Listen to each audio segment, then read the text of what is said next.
بسم اللہ الحمدللہ والصلاة والسلام علی رسول اللہ وعلی آلہ وصحبہ وموالا۔ گزشتہ ہفتے احترام انسانیت پر گفتگو ہوئی تھی۔ انسانیت کا احترام کیسا ہونا چاہیے۔ اس بار انسانیت، انسان دوستی کیا ہے، انسانیت کے خاطر جو اپنی قربانیاں دے رہی، جو کام کر رہے ہیں، ان کی کیا اہمیت و مقام ہے، ان کے ساتھ کیا ہمارا برتاؤ ہونا چاہیے۔ دیکھیے 19 اگست ابھی جو گزرا ہے، انسان دوستی کا عالمی دن منایا جاتا ہے 19 اگست کو، یعنی ہیومینیٹیرین ڈے منایا جاتا ہے 19 اگست کو۔ یہ ہر سال اقوام متحدہ یعنی یونائٹڈ نیشن اور فلاحی تنظیموں کی طرف سے دنیا بھر میں منایا جاتا ہے۔ اب 19 اگست کو انسان دوستی کے عالمی طور پر منانے کا فیصلہ دسمبر 2008 میں اقوام متحدہ کے جنرل اسمبلی کے اجلاس میں کیا گیا تھا۔ اصل یہ 19 اگست ہی تھا جب 2003 میں عراق کے شہر بغداد کینال ہوٹل پر بم حملے میں اقوام متحدہ کے سفیر سمیت 22 افراد ہلاک ہوئے تھے، اور وہ سب انسانیت کے کام کرنے والے تھے، انسانی خدمتگار تھے، یعنی ریلیف ورکرز تھے، ایڈ ورکرز تھے، یعنی ریسکیو ورکرز تھے، کام کرنے والے، انسانیت کے لیے اپنی جان نچھاور کرنے والے لوگ تھے۔ 22 لوگ ہلاک ہوئے، تو اس وقت سے یہ دن منایا جانے لگا ہے۔ یہ افراد کار خیر کرتے ہوئے ہلاک ہوئے، انسانیت کی خدمت کرتے ہوئے ہلاک ہوئے ہیں، اس لیے یہ دن منانا طے ہوا ہے۔ دیکھیے اجتماعی تنظیمیں جو کام کر رہی ہیں دنیا بھر میں، اقوام متحدہ اور دنیا بھر کی تنظیمیں جو کام کر رہی ہیں اس فیلڈ میں، انسانی خدمت کے فیلڈ میں، اس کے باوجود اب تک 60 ملین لوگ ترک وطن پر، اپنے وطن چھوڑنے پر مجبور ہوئے ہیں۔ 60 ملین لوگ۔ اب یہ 2022 میں، یعنی اس سے پہلے 2022 تک 274 ملین لوگ 63 ممالک میں انسانی خدمت کے محتاج ہیں، یعنی 63 ممالک میں 274 ملین لوگ اب بھی انسانی خدمت کے محتاج ہیں، ضرورت مند ہیں، ان کی ہیلپ کی جانی چاہیے، مدد کی جانی چاہیے۔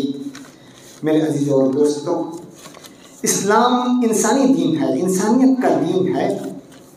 اس کی تمام تعلیمات، اس کے تمام احکامات پر آپ غور کیجئے، انسانی پہلو ہے۔ اس کی عبادات، طاعات میں بھی، اس کے فرائض میں بھی انسانی پہلو کو مد نظر رکھا گیا ہے، تفصیل کا وقت نہیں ہے۔ گویا اسلام اور انسانیت ایک ہی گاڑی کے دو پہیے ہیں، ایک ہی سکے کے دو رخ ہیں، ایک ہی درخت کے دو تنے ہیں، انہیں ایک دوسرے سے جدا نہیں کیا جا سکتا۔ جہاں اسلام ہوگا وہاں انسانیت ہوگی، انسانیت کے لیے خدمت وہاں کی جائے گی۔ اب اس قرآن پر غور کیجئے، قرآن بھی سراپا انسانی کتاب ہے، اس کی تمام تعلیمات انسانیت پر مبنی ہیں۔ صاحب کا وَافْعَلُوا الْخَيْرَ لَعَلَّكُمْ تُفْلِحُونَ، خیر کا کام کرو، کار خیر کرو، انسانیت کی بھلائی کے لیے کام کرو، شاید تم کامیاب ہو جاؤ۔ وَتَعَاوَنُوا عَلَى الْبِرِّ وَالتَّقْوَىٰ۔ آپ غور کیجئے، پورے فقہ اسلامی پر غور کیجئے تو پاؤں حصہ عبادات، باقی 3 حصہ جو ہے پوری انسانیت پر ہے، انسانی ضروریات، انسانی حاجتیں، انسانی مسائل، اس پر بحث کی گئی ہے۔ قرآن کہتا ہے لا خیر فی کثیر من نجواہم الا من امر بصدقۃ او معروف او اصلاح بین الناس۔ دیکھا، سرگوشی میں خیر نہیں کہا، مگر کس سرگوشی میں؟ جس میں صدقے کا حکم دیں، نیکی کا حکم دیں، لوگوں کے درمیان اصلاح کرنے کا حکم دیا جا رہا ہے۔ وَمَن يَفْعَلْ ذَلِكَ، جو یہ کام کرے گا صاحب کا ابتغاء مرضات اللہ، اللہ کے خوشنودی کے لیے، فَسَوْفَ نُؤْتِيهِ أَجْرًا عَظِيمًا، ہم اسے زبردست اجر دیں گے، بہت بڑا اجر دیں گے۔ ہمارے نبی انسانی رسول ہیں، انسانیت کے رسول ہیں۔ نبی کی پوری سیرت پر آپ نظر ڈالیے، انسانیت کے لیے آپ نے کیا کیا ہے۔ گویا آپ کا محمد صلی اللہ علیہ وسلم کا ضمیر اور خمیر ہی انسانیت پر اٹھا تھا۔ انسانیت گویا انسانی خدمت آپ کے رگ و ریشے میں بس چکی تھی۔ جب وحی کا آغاز ہوا تو حضرت خدیجہ نے کیا کہا؟ کلا کلا ابشر فواللہ لا یخزیک اللہ ابدا۔ آپ گھبرائے ہوئے تھے، فرشتے کو دیکھ کر آئے، بخار چڑھا ہوا تھا آپ پر۔ حضرت خدیجہ نے دیکھا، سمجھ گئی، کہا خوشخبری سنیے، ابشر فواللہ لا یخزیک اللہ ابدا، اللہ کبھی آپ کو رسوا نہیں کرے گا، ذلیل کبھی اللہ نہیں کرے گا۔ پھر آپ کی خدمات گنوائیں، کیا کیا آپ خدمتیں کر رہے ہیں انسانیت کے لیے۔ انک لتصل الرحم، آپ صلہ رحمی کرتے ہیں، وتصدق الحدیث، سچ بات کہتے ہیں، وتحمل الکل، لوگوں کا بوجھ لاتے ہیں، وتقری الضیف، مہمان نوازی کرتے ہیں، وتعین علی نوائب الحق، ضرورت مندوں اور پریشان حال لوگوں کی مدد کرتے ہیں۔ آپ نے خود کہا واللہ فی عون العبد ما کان العبد فی عون اخیہ، جب تک بندہ اپنی مخلوق کی مدد میں رہتا، اللہ کی مخلوق کی مدد میں رہے گا، اللہ بھی اس کی مخلوق یعنی اس شخص کی مدد میں رہے گا۔ اب دیکھیے حلف الفضول میں آپ نے، جاہلیت میں لوگ ایک دوسرے کی مدد کرتے تھے، معاہدہ ہوتا تھا، یعنی کیوریسٹی پیکٹ ہوتا تھا، آپسی معاہدہ مل جل کر گھٹ جوڑ ہوتا تھا، اور لوگوں کی مدد کی جاتی تھی۔ اس حلف الفضول میں، اس کیوریسٹی پیکٹ میں آپ شریک ہوئے۔ آپ نے کہا شہدت حلفا فی الجاہلیہ فی دار ابن جدعان، ابن جدعان کے گھر میں جو پیکٹ ہوا تھا، جو معاہدہ ہوا تھا، جو کیوریسٹی پیکٹ ہوا تھا ایک دوسرے کی مدد کرنے کا، ہیلپ کرنے کا، میں اس میں شریک ہوا ہوں۔ لو دعیت الیہ، آج بھی اگر مجھے اس کی دعوت دی جائے گی تو میں اسے قبول کروں گا۔ تو آج بھی اگر اقوام متحدہ یا دنیا کی تنظیمیں یہ دن منا رہی ہیں لوگوں، تو ہم بھی اس میں لوگوں کا معاہدہ، اس طرح کی محفلوں میں بیٹھ کر معاہدہ کریں انسانیت کی مدد کرنے کا، لوگوں کی مدد کرنے کا، اور انسانیت کے لیے جو لوگ مدد کر رہے ہیں ان کی بھی مدد کرنے کا ہم معاہدہ کریں، تو کتنی اچھی چیز ہے۔ اللہ کے نبی نے کہا لو دعیت الیہ اليوم، آج بھی اگر مجھے اس طرح کی مجلس میں مجھے دعوت دی جائے گی تو میں ضرور آؤں گا، ضرور میں شرکت کروں گا۔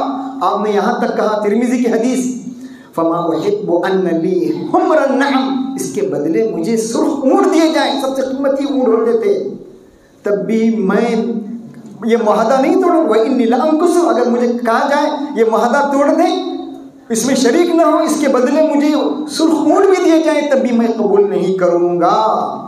میرے عزیزوں، اس فیلڈ میں کام کرنے والوں کی بھی قدر کرنے کی ضرورت ہے۔ آج کتنے بیچارے ہمارے لوگ ہیں اس فیلڈ میں کام کرتے ہیں، ان کا حال خود بے حال ہوتا ہے، لوگوں کی نظر ان کی مدد کی، وہ بیچارے اپنا وقت لگائے ہوتے ہیں سفارش میں، لوگوں کی ہیلپ کرنے میں، مدد کرنے میں، لیکن وہ خود بے حال ہوتے ہیں۔ ایسے لوگوں کی مدد کرنے کی بھی ضرورت ہے، ایسے لوگوں کی ہیلپ کرنے کی بھی ضرورت ہے۔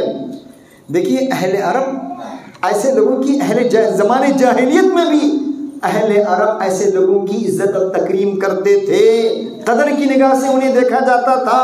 بخاری کی حدیث ہے، عائشہ کی روایت ہے، فلما ابتلی المسلمون، جب مسلمان آزمائش میں مبتلا ہوئے تو ابو بکر نکلے حبشہ کی طرف ہجرت کرتے ہوئے، یہاں تک کہ جب آپ بالکل حماد پہنچے تو ابن دغنہ جو کہ اس علاقے کا سردار تھا پوچھا این ترید یا ابا بکر، آپ کہاں جا رہے ہیں؟ حضرت ابو بکر نے فرمایا اخرجنی قومی، میری قوم نے مجھے نکال باہر کیا ہے۔ آج کے اس معاشرے کا سب سے بڑا تقاضا ہے، اور اس فیلڈ میں جو کام کر رہے ہیں ان کی آہ بھگت بہت زیادہ ضروری ہے اس ماحول میں۔ اور دیکھیے انسانیت کی خدمت میں سب سے بڑی خدمت یہ ہے کہ ظلم اگر کہیں ہو رہا ہے تو اس ظلم کو روکا جائے۔ کہیں ظلم ہو رہا ہے، ظلم ڈھایا جا رہا ہے، ظلم کے لیے دیوار بننا، ظلم کے آگے سد راہ بننا، دیوار بن کر کھڑا ہونا، یہ سب سے بڑی مدد ہے، اور یہ انسانیت کی سب سے بڑی خدمت ہے۔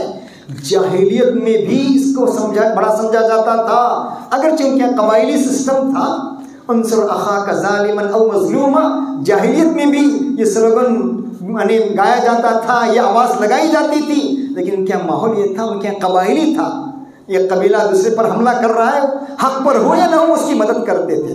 لیکن اسلام نے اس کو نیا رخ دیا، اسلام نے اسے نیا رخ دیا، اسلام نے انصر اخاک ظالما او مظلوما، تمہارا بھائی اس پر ظلم ہو رہا ہے تو اس کی مدد کیجیے، اور ظالم کی بھی مدد کیجیے. یعنی بخاری کی حدیث ہے.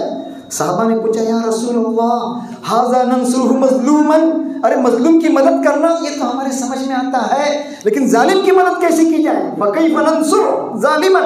قال تأخذ فوق یدیہ، اس کا ہاتھ پکڑ لیجئے، تھام لیجئے اس کا ہاتھ، یہی مدد ہے، ظالم کی مدد یہی ہے، اس کا ہاتھ روک لیجئے. دوسری روایت میں ہے تکفہ عن الظلم، ظلم سے اس کو روکیے، یہی اس کی مدد ہے.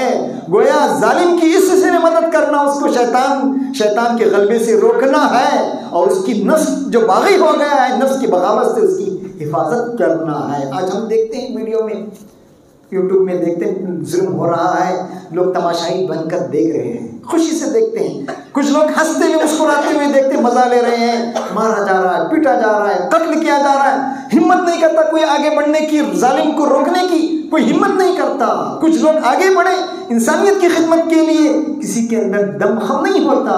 اگر اس وقت انسانیت کی مدد سب سے بڑی مدد ہے، اس ظالم کا ہاتھ روکنا یہ سب سے بڑی مدد ہے. آج لوگ سمجھتے ہیں بھائی جو ہونا ہے معاشرے میں ہونے دیجیے، ہم تو سکون سے ہیں، ہم پر حملہ نہیں ہو رہا ہے، ہمیں مارا پیٹا نہیں جا رہا ہے، ہم کیوں درمیان میں پڑے؟ ذکی نجیب محفوظ نے بہت بڑی اچھی بات کہی ہے. وہ کہتا ہے موقف الحیات هو موقف العاجز، موقف الحیات هو موقف العاجز الذي يريد لنفسه السلامة والهدوء. وہ کہہ رہا ہے the position of neutrality is the position of helplessness. وہ کہہ رہا ہے کوئی آدمی کہہ رہا ہے میں غیر جانبدار ہوں، میں درمیان میں نہیں آؤں گا، کسی کو سپورٹ نہیں کروں گا، ظالم ظلم کرے، یہ بھی ظلم ہے، یہ بھی ظلم ہے، اس ظلم پر خاموش رہنا بھی ظلم ہے. آگے بڑھ کے ظالم کو روکنا چاہیے، کچھ اچھے لوگوں کو لے کر اسے قانونی مدد مہیا کرنے کی ضرورت ہے، قانونی مدد دینے کی ضرورت ہے. ہم کہیں بھائی ہم تو نیوٹرل ہیں، ہم تو نیوٹرل ہیں، ہمارا مقصد کیا نیوٹرلٹی ہے، یہ نہیں، یہ اسلام نہیں چاہتا، یہ اسلام نہیں چاہتا. موقف الحیات وہ موقف العاجز، اور یہ تو عاجز اور ہیلپنس کی علامت ہے.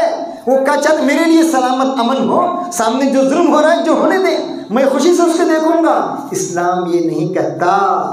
میرے عزیزوں اس طرح کا ظلم ہو رہا ہے تو یہ تقاضا یہ کہ ہیومینٹی کا تقاضا یہ ہے اور انسانیت کا تقاضا یہ ہے، بڑھتے ہوئے ہاتھ کو ظلم سے روکنے کی ضرورت ہے.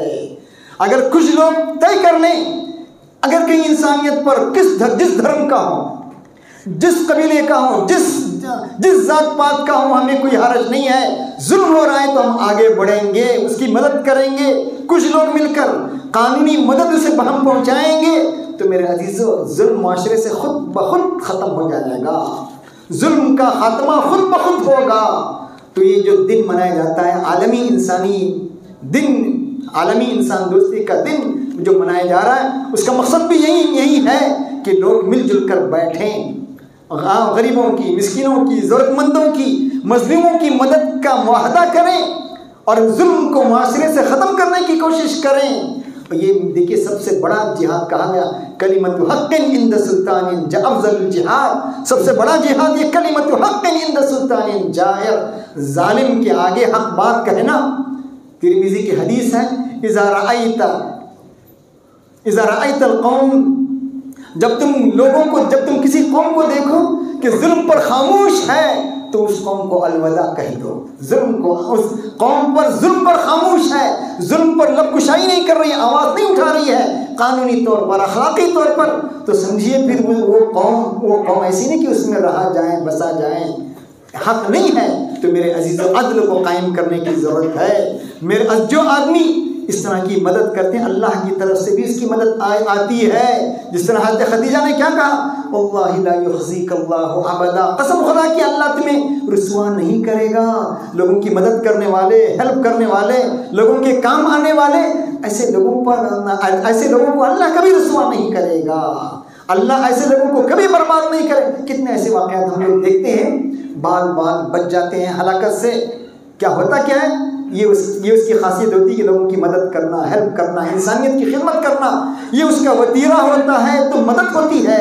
حدیث میں صاف فرمایا گیا، حاکم کی حدیث ہے، صنائع المعروف تقی مصارع السوء والآفات والحلقات، یعنی انسانیت کی خدمت کرنا، انسانیت کے لیے بھلے کام کرنا، اچھے کام کرنا، یہ انسان کو آفات اور ہلاکت سے بچانے کا ذریعہ، اس کی مال کی حفاظت، اس کی عزت کی حفاظت، اس کی آل اولاد کی حفاظت کا ذریعہ ہے۔ صرف ہمیں الصدقہ تدفع غضب الرب کہا، صدقہ، خیرات، انسانیت کی مدد، یہ خدا کے غصے کو فروغ کرتا ہے، خدا کے غصے کو فروغ کرنے کا طریقہ ہے۔ تو میرے عزیزوں، احترام انسانیت کا تقاضا یہ ہے کہ احترام انسانیت کے لیے جو کام کرنے والے ہیں، انسان دوستی کے لیے جو کام کرنے والے ہیں، ان کی بھی عزت کی جائے، ان کی بھی محبت کی جائے، ان لوگوں کی بھی ضروریات کو پورا کیا جائے، اور معاشرے کو ابھارا جائے کہ آپ آگے بڑھیں اس طرح کے کاموں میں۔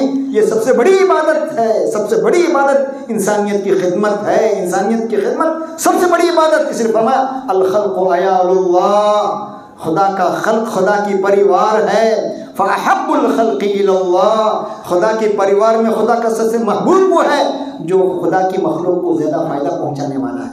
اس لیے ابن تیمیہ کہتے ہیں ان اللہ لا ينصر الدولة الظالمہ وان كانت مؤمنہ، اللہ تعالیٰ ظالم حکومت کی مدد نہیں کرتا، وان كانت مسلمہ، اگرچہ مسلمان ہی کیوں نہیں ہے، اگر کوئی مسلم ملک بھی ہے اگر وہ ظلم کر رہا ہے تو اس کی اللہ مدد نہیں کرتا۔